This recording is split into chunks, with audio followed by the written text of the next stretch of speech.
Hello, this is Ross Bliley from the podcast Pigskin Tales. This podcast is sponsored by Sterling Soap Company. With products sold throughout 41 locations around the globe, Sterling Soap Company has a unique assortment of products to choose from for your loved one for the holidays. Handmade artisan soaps created by Roderick and Amanda Lovin since 2012, these products are affordable and provide great value. Act now and save on your shipping costs. If you purchase $75 or more, your shipping cost is free in the United States. Shop now online at sterlingsoap.com.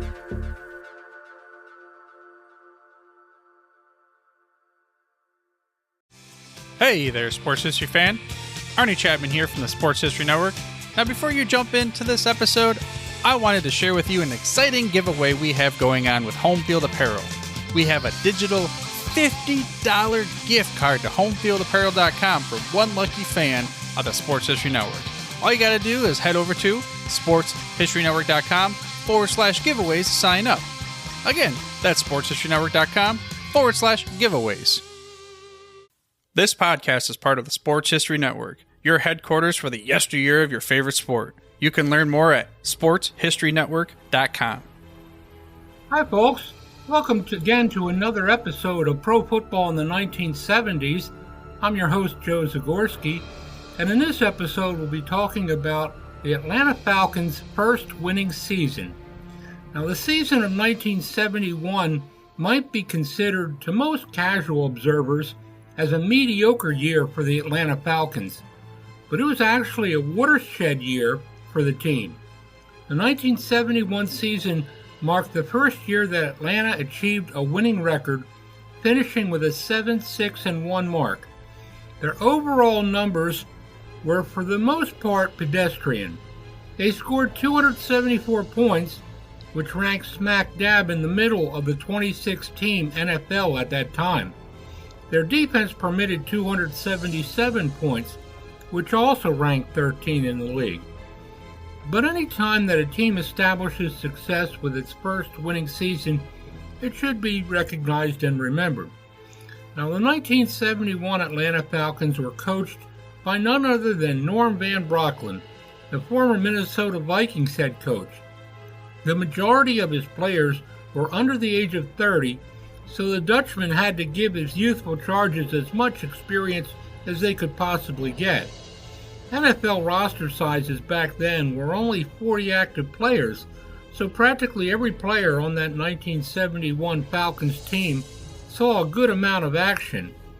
On both sides of the ball, the 1971 Falcons showed signs of improvement from their previous seasons.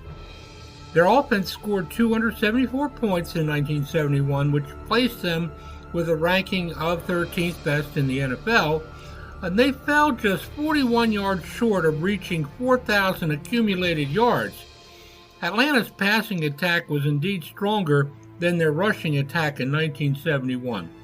Quarterback Bob Berry started 10 games for Atlanta, and backup Dick Shiner started 4 games for the Falcons. Both of these signal callers experienced moderate success. Berry threw for 2,005 yards and 11 touchdowns that season, and Shiner contributed 463 yards and 5 scoring passes. Both of those quarterbacks spread the ball out to several different receivers and setbacks in 1971. Art Malone came out of the backfield to lead the team in pass receptions with 34. Wide receiver Ken Burrow and tight end Jim Mitchell each snared 33 passes. Burrow led the Falcons with 6 touchdown receptions in 1971, and his average of 22.5 yards per catch is a record that still stands in the Atlanta record book. Leading the Falcons' rushing attack was Jim Cannonball Butler, who ran for 594 yards in 1971.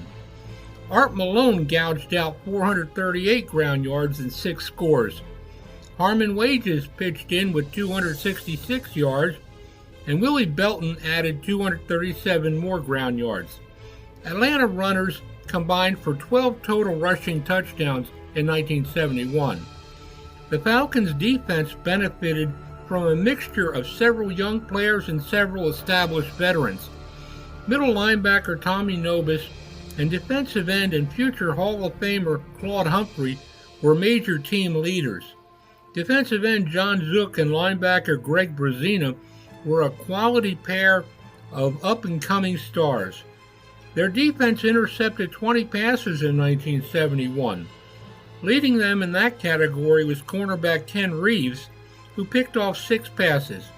The Falcons' defense also recovered 39 fumbles in 1971.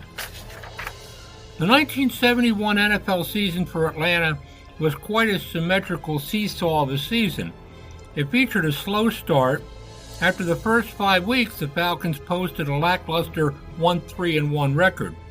But 3 straight wins over New Orleans, Cleveland, and Cincinnati boosted them back into at least some semblance of respectability. The remainder of the year leveled out with wins and losses intermixed with each other. Atlanta's first big win of the season was on opening day, a 20-17 triumph over the defending NFC Western Division champion San Francisco 49ers.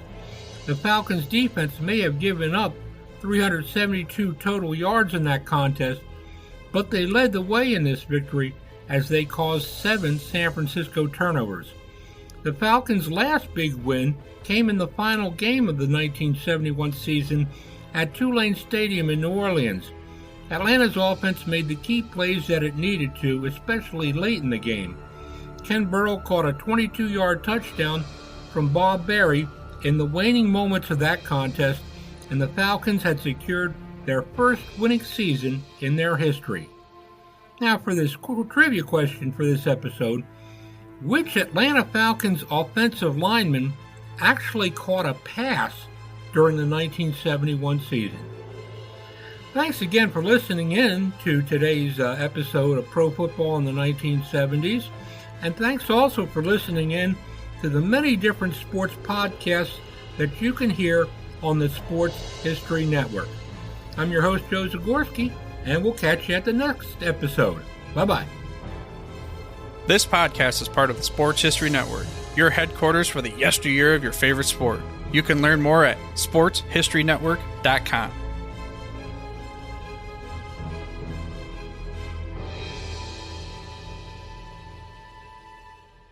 Hey there, sports history fan. This is Arnie Chapman, aka the Football History Dude, and I hope that you enjoyed this recent episode presented by the Sports History Network and were able to learn some good old-fashioned sports history knowledge nuggets.